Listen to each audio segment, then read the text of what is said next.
The BMW 3 Series has set the benchmark for compact executive saloons ever since the first was launched in 1975. Which makes the arrival of this all-new model a truly significant occasion. It's known internally at BMW as the G20, and despite the inclusion of these new, much wider version of BMW's kidney grills and what are almost Lexus-like rear lights, it is still unmistakably a 3 Series.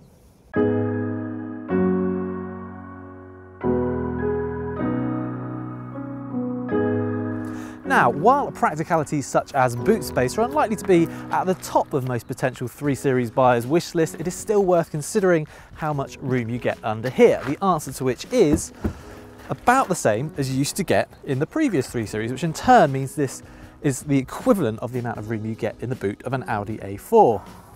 Every 3 Series now comes with 40-20-40 split folding rear seats as standard.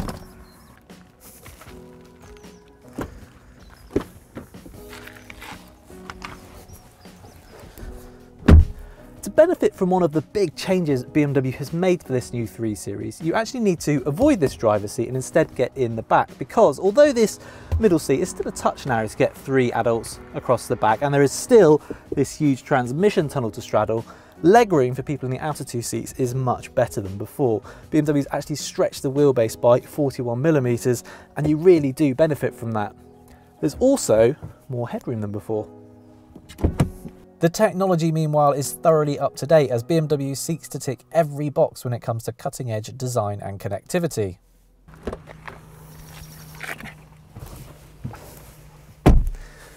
Now, the first thing I think when I get in here is that the digital dial setup is just not as good as Audi's virtual cockpit system, both in the way it looks and in the ease of operation.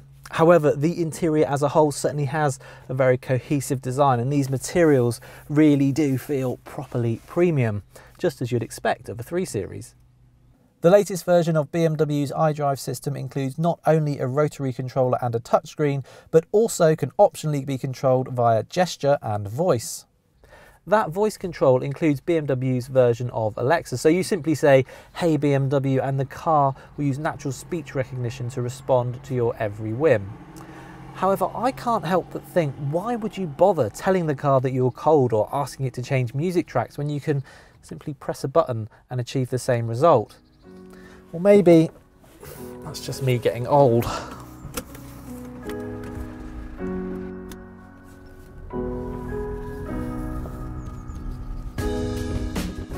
As far as the range goes, it's going to be everything from the entry-level 318D through to the high-performance M340i petrol and a plug-in hybrid 330e. Trim levels will go from the cheapest SE through Sport and M Sport. To date, the only one we've driven is a 320D M Sport, so we'll be concentrating on that.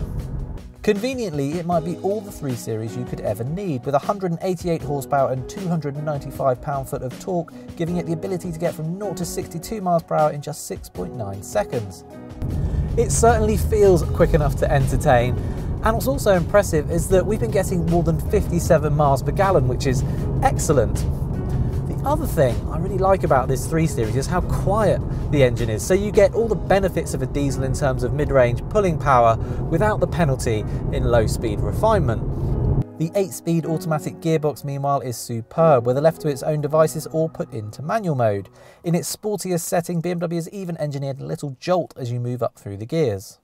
Really though, the thing that makes the 3 Series stand out above the Audi A4s and Mercedes C-classes of this world is the handling. BMW is just so well dialed in to getting the control weights of the 3 Series just so, with an oily slickness to the controls that makes it as satisfying to drive around town as it is on a country road. And this steering, while lacking in feel, is still beautifully responsive. Our only word of caution is that the ride in M Sport models on M Sport suspension can be quite busy, so if your budget will stretch to having adaptive dampers, then it's well worth doing.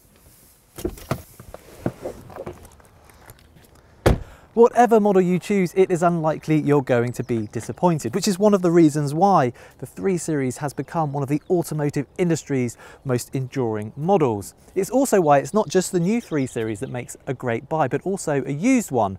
Speaking of which, you can see our used car review of the previous F30 generation of 3 Series by clicking on the link. Plus, please do not forget to subscribe, and remember, when it comes to finding a great deal from a top-rated dealer on your next car, head to cargurus.co.uk.